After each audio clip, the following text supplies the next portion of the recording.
About 3 years ago, I did a podcast entitled Why Financial Advice in Australia is Effed. Look, in polite company, you or me, I won't use the word I actually used then, but let's be honest, it is. Too much regulation from government in response to too much greed and illegal behaviour by advisors, both licensed and unlicensed, led to most Australians being unable to afford sensible, impartial financial advice.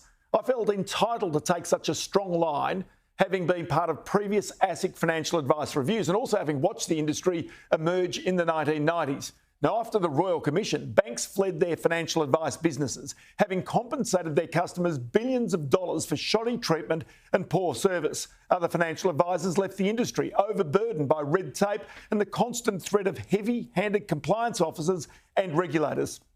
Australians, well, they left their advisors not being able to deal with the massive bills they were getting for relatively benign opinions. But financial advice is an imperative for all Australians who have been left to their own devices to manage their own superannuation and retirement outcomes. And that's why a Treasury report this week, the Quality of Advice Review under the guidance of lawyer Michelle Levy, is such an important breakthrough. In her summation, she says high quality advice is not always and perhaps not often comprehensive advice. It's advice that responds to the needs of consumers. Many consumers need incidental, simple and limited advice, sometimes frequently. It's in the interests of consumers to be able to get financial advice as and when they need it. This will often be when they're dealing with their bank, superannuation fund or insurer. And these will often be the first places they turn when they need financial advice. Well, joining me from Canberra is the Shadow Financial Services spokesperson, Stuart Robert. And Stuart, look, thanks for your time as always. That review is important. We'll get to it in a moment. But today I note also the government's been rolled in its plan to allow superfunds to withhold information on donations, marketing and sponsorship. To me, that was regressive to even try it on in the first place.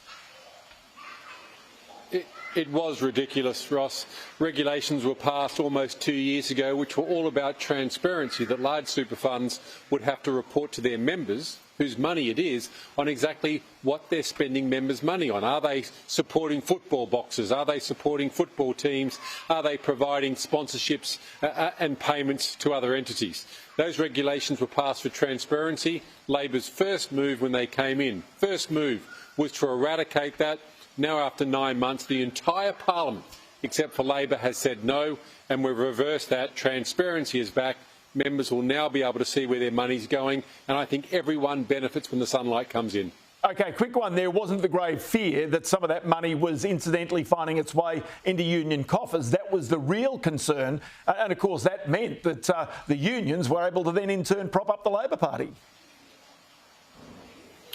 Well, an FOI that the Australian Financial Review did and then published in their papers show that over the last 5 years, as a statement of fact, $85 million worth of members' money has made its way to political parties, namely the Labor Party and the union movement. So yes, $85 million of members' super money in the last 5 years has gone exactly there.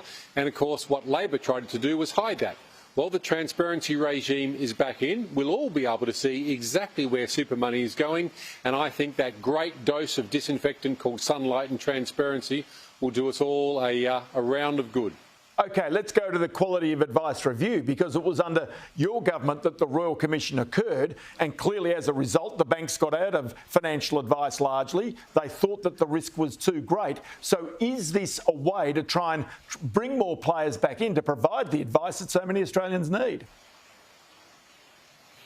Well, it goes back to 2012 when what was the Ripoll report, a committee of Parliament. I was on that as a ranking member of the then opposition, which recommended a range of changes to ensure Australians were getting the best possible financial advice. That flowed into the Royal Commission. We've had 10 years of the financial services industry now really getting up to scratch, education standards, a lot more transparency. So now's the time to relook at the regulation, to lower the impost. Over 10,000 advisors have left the industry, and it's almost impossible to get good financial advice. And banks and super funds can't even advise their customers on which bank accounts or whether they should go into a retirement aspect in the super fund. It's time to get a rebalance, and the Levy report does exactly that. It's an excellent report. The government should implement it immediately. I was going to point this out because it seems to me that one of the real issues is, with all of the red tape, is that the price of advice has just gone through the roof. And as a result, the ordinary person either doesn't want to or can't afford that advice. Now, the real issue here is going without advice is the worst outcome of all, and indeed leaves people open to, well, shall I say, unlicensed advisors giving them poor advice. And we see it every day with scams and rip-offs around the place. This is not really the way in which we prefer Australians to be looking after their finances. No, we'd prefer Australians speak to financial advisors, but currently at $5,000 to do a statement of advice, it's out of the reach of most Australians. Would prefer Australians to speak to their bank to ask which bank account should I be in, or their super fund. Should I be in a retirement or accumulation phase? And the Levy report deals with all of that.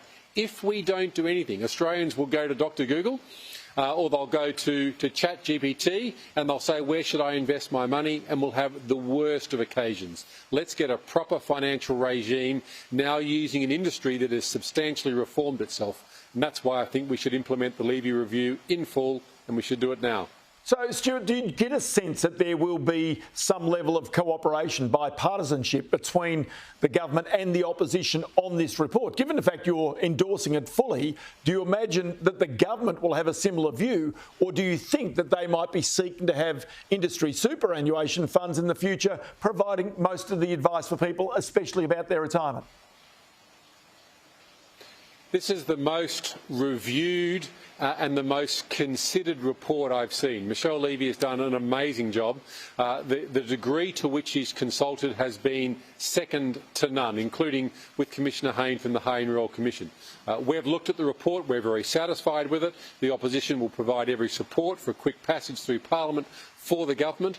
It's been an extensive consultation. Now the government say they're going to consult on the consultation. This is ridiculous.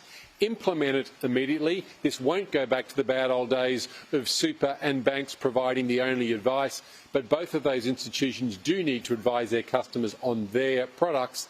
But importantly, the financial services industry should do the bulk of the advising. They're ready to go. They're better trained, better transparency. Now is the time to make those regulatory changes. Yeah, it's going to be fascinating to see exactly the government's attitude towards that. We'll try and pick that up over the next few days. I'm going to say, Stuart, Robert, thank you so much. I know it's a busy time in Canberra. We appreciate your time.